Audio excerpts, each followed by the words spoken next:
हिंदी की कक्षा में आप सभी का स्वागत है। आज का हमारा विषय है विस्मयादि बोधक। अभी तक हमने पढ़ा था अविकारी शब्द, ये भी अविकारी शब्द का ही पार्ट है। विकारी शब्द क्या होते हैं? जिन्हें हम परिवर्तन कर सकते हैं, और अविकारी जिनमें हम परिवर्तन नहीं कर सकते हैं। अविकारी शब्द के हमने कितने भेद पढ़े थे? 4 भेद पढ़े थे। अविकारी शब्द के कितने भेद होते हैं? 4 भेद होते हैं। कौन कौन से? क्रिया विशेषण, संबंध बोधक, समुच्चय बोधक और विस्मयादि बोधक। अभी तक हमने 3 भेदों के बारे में पढ़ा। पहला था क्रिया विशेषण, जो क्रिया की विशेषता बताए। संबंध बोधक, जिसका जो एक संज्ञा या सर्वनाम का संबंध दूसरे संज्ञा या सर्वनाम के साथ संबंध बनाए, उसे हम संबंध बोधक कहते हैं। तीसरा था हमारा समुच्चय बोधक, कि एक वाक्य का किसी दूसरे वाक्य के साथ जोड़ने वाले को हम समुच्चय बोधक कहते हैं। आज हम पढ़ेंगे विस्मयादि बोधक। विस्मयादि बोधक मतलब जो हमारे भावों को प्रकट करता है, आश्चर्य, शोक, घृणा, हर्ष, उल्लास आदि चीजों को बताए, वो क्या होगा? हमारा विस्मयादि बोधक। विस्मयादि बोधक का चिन्ह होता है बिना, जब भी किसी वाक्य में कोई भी विस्मयादि बोधक शब्द है तो उसके साथ हमें चिन्ह को जरूर लगाना होता है। बिना चिन्ह के विस्मयादि बोधक का कोई मतलब नहीं होता। ये विस्मयादि बोधक का चिन्ह होता है। अगर किसी शब्द में आपको ये चिन्ह दिखाई दे, शब्द के साथ चिन्ह दिखाई दे, तो वो क्या होगा? आपका विस्मयादि बोधक। अब हम इसकी परिभाषा पढ़ते हैं। विस्मय, विस्मय का मतलब क्या होता है? आश्चर्य।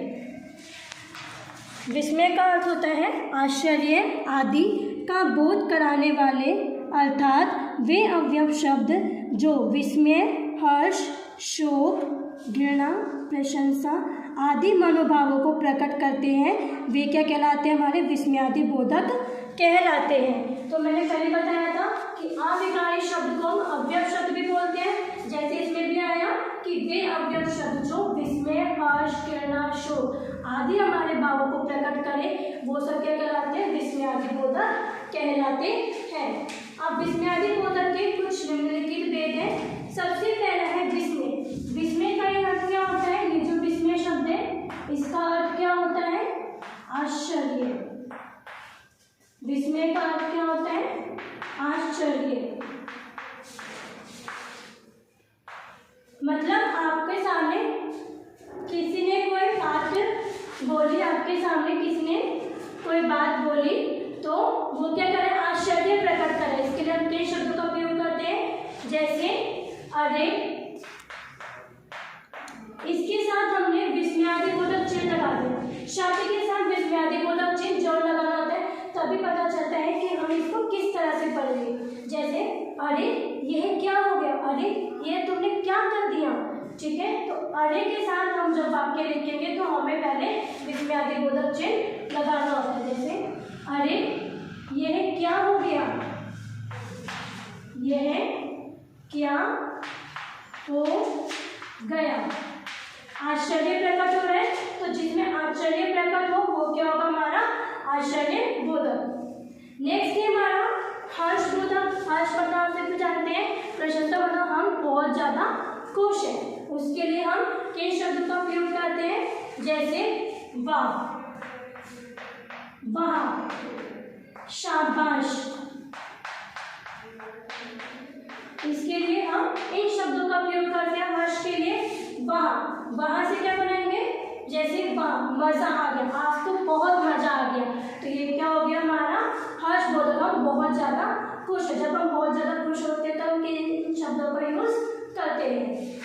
नेक्स्ट है हमारा शोक बोधक, मतलब दुखी होना। हम बहुत ज्यादा दुख में डूबे हुए हैं, जब हमें बहुत ज्यादा दुख होता है तो हम कई बार किन शब्दों का यूज करते हैं? हाय, यह क्या हो गया मेरे साथ? उफ, आज तो कितनी गर्मी है। ठीक है, तो हम किन शब्दों का यूज करते हैं? हाय, उफ। गर्मी में जब बहुत ज्यादा गर्मी होती है तो हम बोलते हैं ना, उफ, आज तो कितनी गर्मी है। हम लोग एकदम से दुखी हो जाते हैं, तो हमें बहुत ज्यादा गर्मी होती है, बहुत ज्यादा पसीना आता है। वैसे अगर किसी को कोई चोट लग जाए या फिर हमें चोट लग जाए तो हम क्या बोलते हैं? हाय, ये इतनी चोट कैसे लग गई? नेक्स्ट है घृणा, मतलब किसी से घृणा करना, किसी को पसंद ना करना, तो हम उनके लिए किन शब्दों का यूज करते जैसे छी, छी, छी शब्द का यूज किया, इसके लिए हम क्या बोल सकते हैं, छी।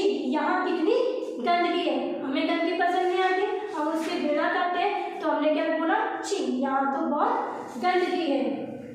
नेक्स्ट है हमारा प्रशंसा, मतलब किसी की तारीफ करना, ठीक है। तो उसके लिए हम किन शब्दों का यूज करते हैं, जैसे शाबाश, तुम्हारे बहुत अच्छे अंक आए हैं, शाबाश। हमने प्रशंसा के लिए किस शब्द का यूज किया, शाबाश, तुम्हारे तो बहुत अच्छे अंक आए, बहुत अच्छे नंबर आए, तुमने इस बार परीक्षा में बहुत अच्छे अंक प्राप्त किए। नेक्स्ट है भय, भय तो सभी जानते हैं, डर, आपको भी बहुत सारी चीजों से डर लगता है, तो वो क्या होगा हमारा भय बोधक। जैसे बाप रे, बाप रे, यह क्या हो गया, बाप रे, यह गिलास में से कैसे टूट गया। आपको भी भय लगता है जब आपसे कोई चीज टूट जाती है, आप लोग डर के मारे अपने पेरेंट्स को, मम्मी पापा को बताते हैं, हम सब भी करते हैं। तो अगर हमारे से घर में कुछ भी चीज टूट जाती है तो हम किस शब्द का यूज करते हैं, एकदम हमारे मुंह से क्या निकलता है, बाप रे, यह मेरे साथ क्या हो गया, बाप रे, ये गिलास कैसे टूट गया।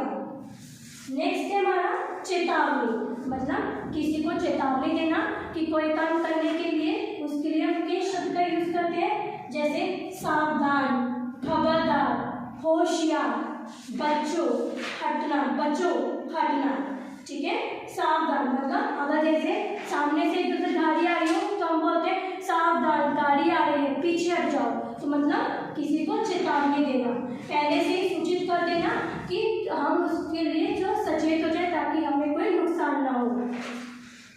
संबोधन, अब संबोधन क्या होता है, मतलब किसी को संबोधित करते हुए कोई बात बोलना, उसके लिए हम किस शब्द का उपयोग करते हैं, अरे, ओ। जैसे आप किसी को बुलाने के लिए कोई बात बोल रहे तो उसके लिए हम किस शब्द का उपयोग करेंगे, अरे। हम बोल रहे हैं अरे सुनो, तुम्हारा सामान यहीं पे ही रह गया, तो हम उसको संबोधित करते हुए बुला रहे हैं।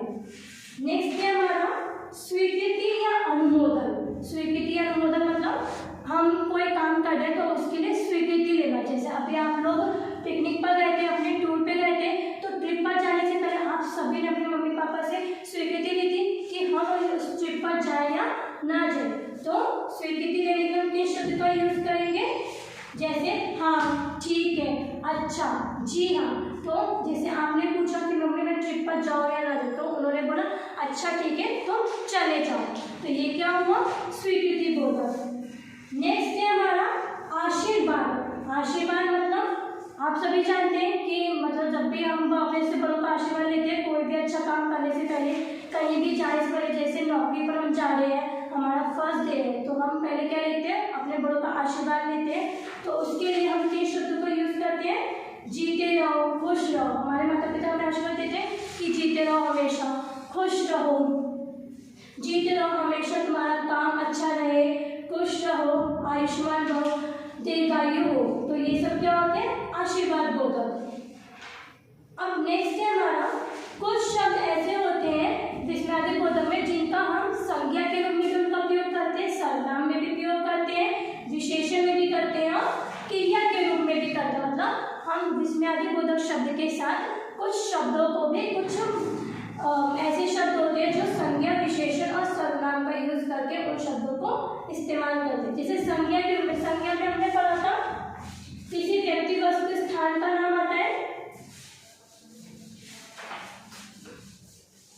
संज्ञा में हमने किसी व्यक्ति वस्तु स्थान का नाम आता है तो हमने विस्मयादि बोधक लिखा और उसके साथ हमने नाम लिख दिया हे राम। राम यहाँ पे क्या हो गया, एक व्यक्ति का नाम है, तो ये क्या हो गया, हमारा संज्ञा हो गया। तो हे राम, मेरी मदद करो, मेरी सहायता करो, हम ऐसे बोलते हैं ना।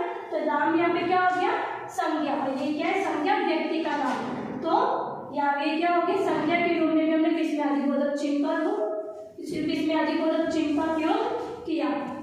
दूसरा है हमारा सर्वनाम। सर्वनाम में हमने पढ़ा था पुरुषवाचक, निजवाचक, तो उसके लिए हम किन शब्दों का यूज करते हैं, जैसे क्या, कौन,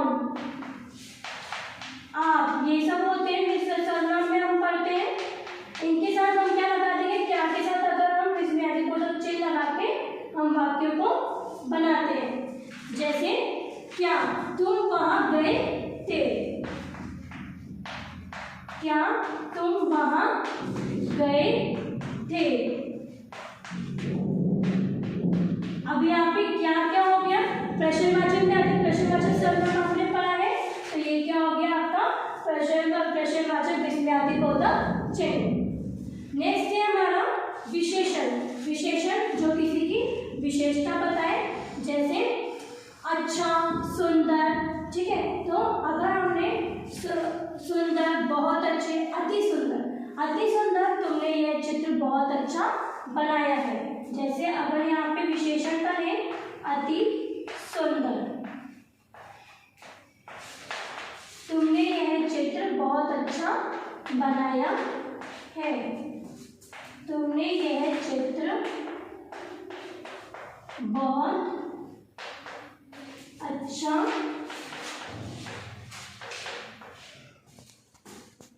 बनाया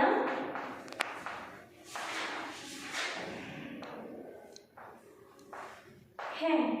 अब यहाँ पे चित्र की विशेषता क्या बताई गई है कि वो सुंदर है, तो ये क्या हो गया हमारा विशेषण विस्मयादिबोधक। लास्ट है हमारा क्रिया। क्रिया पढ़ी थी आपने, अकर्मक और सकर्मक क्रिया। तो क्रिया के रूप में भी हम विस्मयादिबोधक चिन्ह यूज करते हैं। जैसे आओ, बहुत दिन बाद मिले, तो हम विस्मयादिबोधक का संज्ञा, विशेषण, क्रिया और सर्वनाम के रूप में भी इनका उपयोग करते हैं। तो हमारा ये विस्मयादिबोधक का विषय यही समाप्त होता है। आप सभी क्रिया, विशेषण, संबंधबोधक, समुच्चयबोधक, विस्मयादिबोधक, इन चारों अविकारी शब्दों को अच्छे से पढ़ेंगे। उसके बाद मैं इसकी एक्सरसाइज कराऊंगी, आपसे सबसे पहले उसके क्वेश्चन आंसर्स पूछूंगी। धन्यवाद क्लास।